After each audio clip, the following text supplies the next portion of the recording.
నమస్తే, నేను సిరి. గత కొన్ని రోజుల నుంచి చూసుకున్నట్టయితే జగన్మోహన్ రెడ్డి గారి ఆస్తి వివాదాలు అయితే మనం చాలా వరకు చూస్తూనే ఉన్నాం, వాటి మీద మాట్లాడుతూనే ఉన్నాం. అయితే మళ్ళీ కూడా ఇప్పుడు సరస్వతి పవర్ ఇండస్ట్రీస్ అయితే తెర మీదకి వచ్చింది. ఈ ఆస్తులన్నీ కూడా అసలు ఎవరివి అనే అంశం కూడా ఇప్పుడు తెర మీదకి వచ్చింది. మరి నిజంగానే అసలు ఈ ఆస్తుల మీద ఎవరికి హక్కు ఉంది, ఏంటి అనే అంశాన్ని మనకు తెలియజేయడానికి మనతో పాటు ఉన్నారు AP Congress official spokesperson Kasaragadda Nagarjuna garu. నమస్కారం సార్.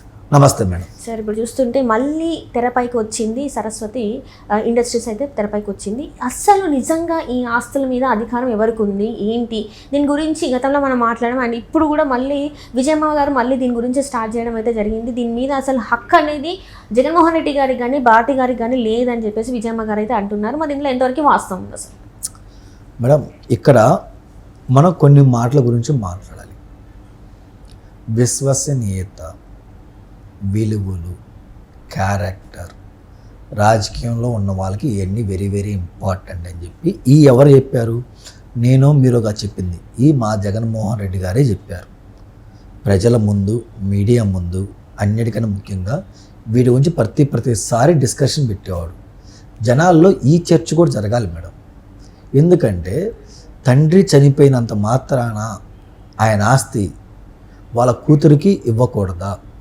ఎందుకు జగన్మోహన్ రెడ్డి గారు ఇవ్వనట్లేదు? తన తల్లి పదే పదే చెప్తుంది. ఆయన ఎందుకు జగన్మోహన్ రెడ్డి గారు అడ్డుపడుతున్నారు అంటే ఆయనకి ఇవన్నీ ఉండయా లేదా అని చెప్పి ప్రజల్లో చర్చ జరగాలి. ఎందుకంటే సాక్షాత్తు వాళ్ళ వైసీపీ రాజ్యసభ మెంబరు ఇప్పుడు రాజీనామా చేసిన తర్వాత మా షర్మిలమ్మ కూడా కలవడం జరిగింది. అంతకుముందు ఆయన వైసీపీలో ఉన్నప్పుడు ఇదే హైదరాబాద్లో ఆయన ప్రెస్ క్లబ్కి వెళ్ళి ప్రెస్ మీట్ పెట్టాడు.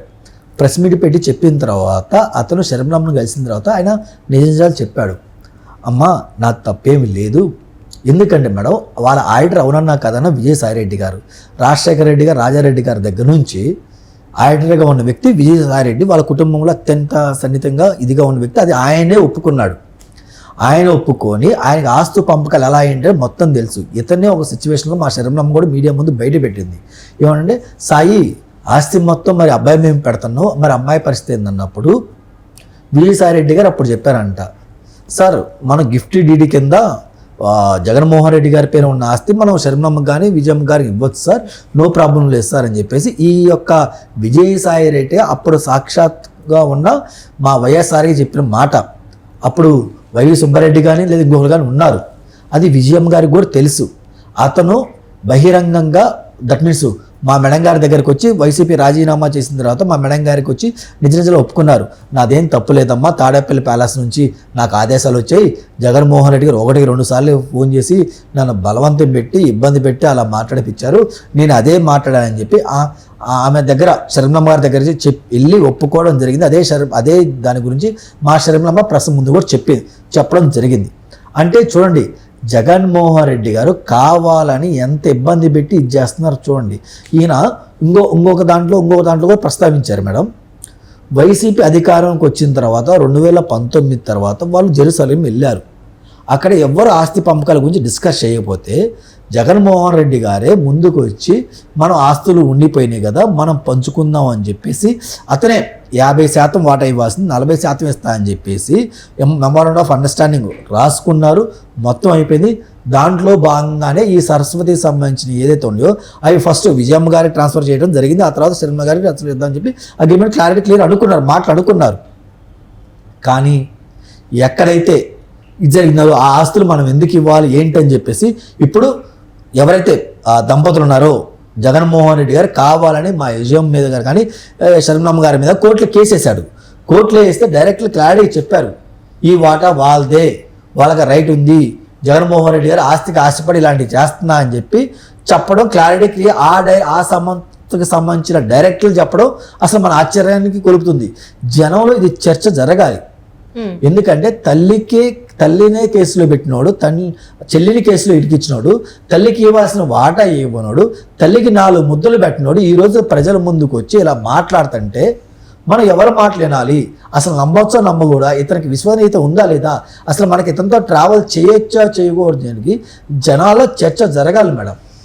ఎందుకంటే రాజు ఎలాంటోడో ప్రజలకు కానీ సామంతులకు కానీ అర్థం చేసుకోవాలి. అది కరెక్ట్ అయితే అది రాజ్యాధికారి ఇవ్వాలి.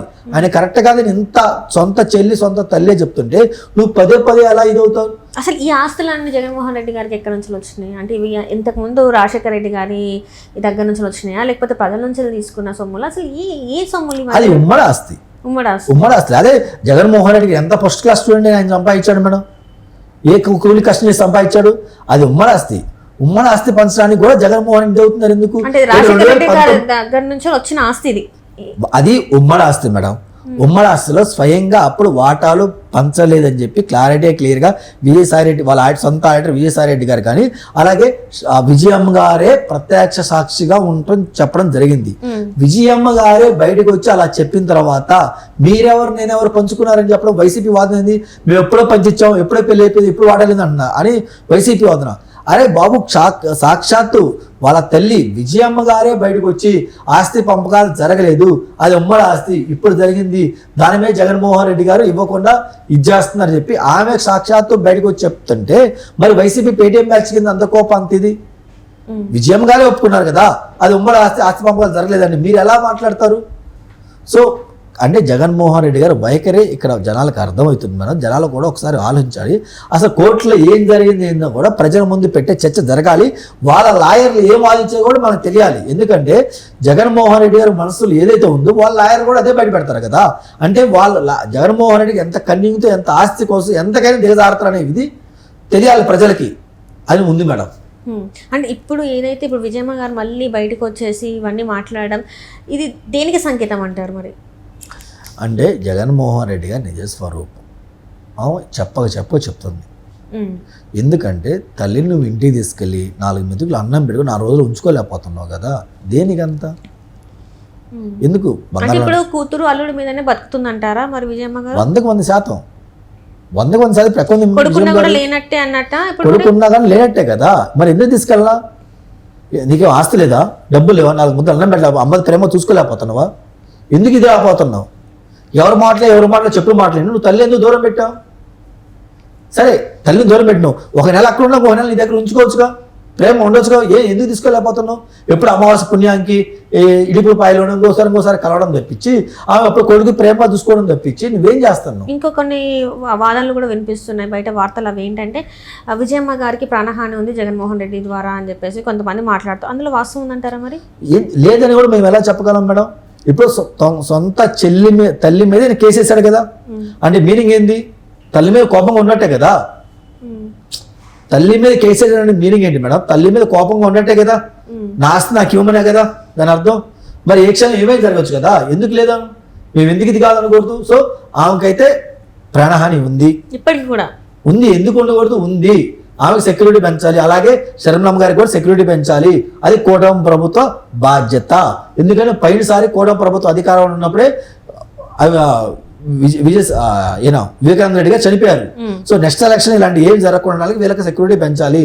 చాలా జాగ్రత్తగా కూటమి ప్రభుత్వం కానీ పెద్దలు కానీ అక్కడ ఉన్న పోలీసులు కానీ హోమ్ మినిస్టర్ కానీ బాధ్యతలు తీసుకోవాల్సిందే, ఎప్పుడు ఏమైనా జరగవచ్చు కాబట్టి. Right sir, right, thank you so much.